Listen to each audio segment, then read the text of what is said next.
Hello my dear aspirants, నేను మీ narrow Shankarachari. ఈరోజు civil services ప్రిపరేషన్లో భాగంగా మీకు ప్రిలిమినరీకి సంబంధించినటువంటి పేపర్ 1లో ఏ పుస్తకాలు చదవాలి అంటే రెఫరెన్స్ బుక్స్ చెప్పదలుచుకున్నాను. మీరు వాటిని శ్రద్ధగా విని కేవలం అవే పుస్తకాలని కొనుగోలు చేసి పదే పదే చదవండి. మార్కెట్లో లభించేటటువంటి వివిధ రకాలైనటువంటి బుక్స్ ఉంటాయి, అనేక రకాల పబ్లికేషన్స్ ఉంటాయి. మీరు కన్ఫ్యూజన్ కాకుండా నేను చెప్పినటువంటి పుస్తకాలను చదివి 1కి 10 సార్లు చదవండి. అప్పటికీ మీకు సాటిస్ఫాక్షన్ లేకపోతే టాపర్స్ సూచించేటటువంటి వివిధ రకాలైనటువంటి పుస్తకాలను కూడా మీరు ఓపికగా చదవవచ్చు, ఎలాంటి అభ్యంతరం లేదు. కానీ ముందే సివిల్స్ అనగానే పుస్తక భాండాగారాన్ని లేదా మినీ లైబ్రరీని మీరు తయారు చేసుకోకండి.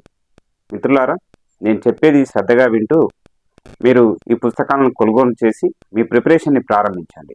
ముఖ్యంగా మనకు పేపర్ 1లో మనం మన టాపిక్స్ చెప్పుకున్నాం. ఆ టాపిక్స్ వారీగా నేను మీకు ఎక్స్ప్లెయిన్ చేస్తాను, కొన్ని వివరిస్తాను. కాబట్టి మీరు ఈ వీడియో ద్వారా మీరు పెన్ను పేపర్ ద్వారా కూడా రాసుకోవచ్చు. ముఖ్యంగా నేను చెప్పేటటువంటి రెఫరెన్స్ బుక్స్లో కరెంట్ అఫైర్స్ సంబంధించి మీరు డైలీ న్యూస్ పేపర్స్ ఫాలో కావాలి. ఇందులో ముఖ్యంగా the Hindu, times of India, తర్వాత ఇండియన్ ఎక్స్ప్రెస్, ఈ 3 పేపర్లలో వచ్చేటటువంటి ప్రధానమైనటువంటి అంశాలను మీరు కవర్ చేసుకోండి. అలాగే ఇండియా ఇయర్ బుక్ అనేది ఇది గవర్నమెంట్ ప్రచురించి మనకు అందజేస్తుంది. ఇందులో అనేక అంశాలు మనకు కవర్ అవుతాయి. కాబట్టి ఇండియా ఇయర్ బుక్ మాత్రం తప్పకుండా కొని చదవాలి. అలాగే హిస్టరీకి సంబంధించినటువంటి 3 విభాగాలు ఉంటాయి, మీకు అవి తెలిసినవే.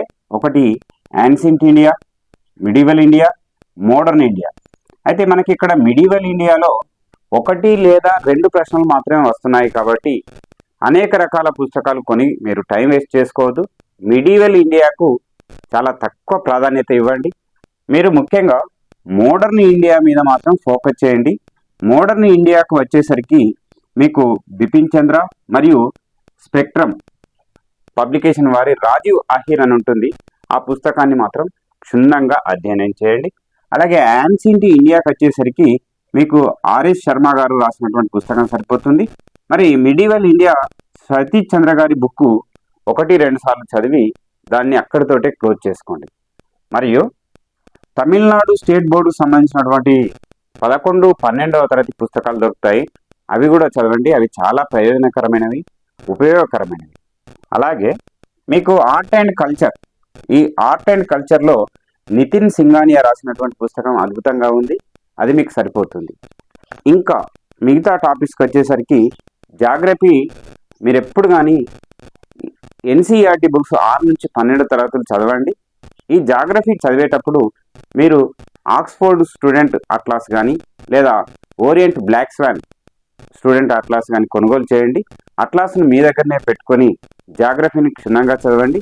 అంతేకాకుండా మీరు జీసీ లియాంగ్ గారి ఒక పుస్తకం ఉంటుంది, దాని పేరు ఏంటంటే జీసీ లియాంగ్ ఫుల్ ఫామ్ ఏంటంటే Goh Cheng Leong certificate physical and human geography అని టైటిల్ ఉంటుంది. ఆ పుస్తకం చాలా ప్రయోజనకరం, ఉపయోగకరం. కాబట్టి ఎట్టి పరిస్థితులలో ఈ పుస్తకాన్ని కొనుగోలు చేసి చదవండి. అలాగే మీరు జాగ్రఫీలో కరెంట్ అఫైర్స్ కోసం డౌన్ టు ఎర్త్ అనే మ్యాగజైన్ ఉంటుంది. దీన్ని గతంలో కూడా నేను మీకు వివరించాను. అలాగే మీరు ఈ విధంగా ఈ ఎన్సీఈఆర్టీ బుక్స్తో పాటు ఈ పుస్తకాలు చదవండి.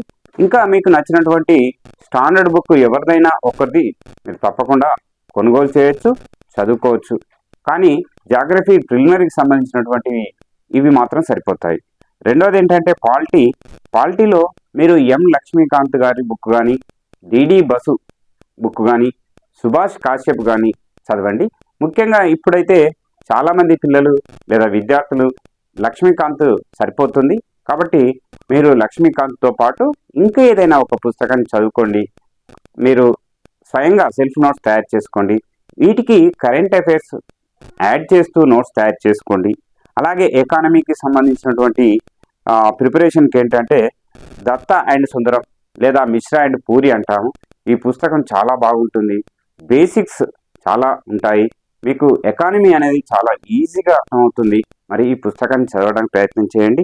అలాగే ఎకనామిక్ సర్వే, అలాగే లేటెస్ట్ బడ్జెట్ని కూడా మీరు తప్పకుండా ప్రిపేర్ కావాల్సిందే.